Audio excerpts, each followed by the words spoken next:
Welcome to the Genius Factory. Enjoy the video. You begin by signing in with the account that has Gemini enabled. Make sure permissions are set.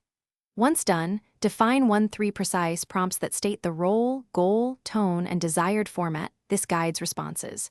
Prepare supporting files, docs, sheets, slides, or links so Gemini has context. Then, open the Gemini prompt interface and paste your primary prompt.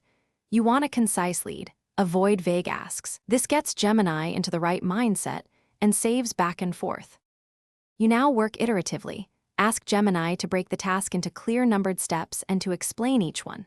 Once it returns a draft, request 3 alternatives: concise, formal, and creative. This shows you trade-offs. Provide examples of tone and length so Gemini matches your output expectations.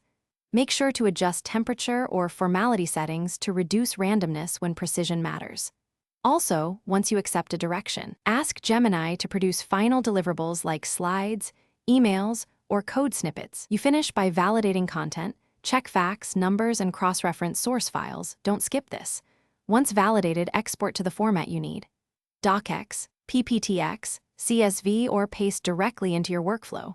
If something looks off, give Gemini the exact failure example and ask for precise corrections. This yields targeted fixes. One troubleshooting tip: when outputs are inconsistent, lower creativity and increase context. That single change resolves most logic and formatting issues quickly. Thanks for watching. If you found this helpful, don't forget to like and subscribe.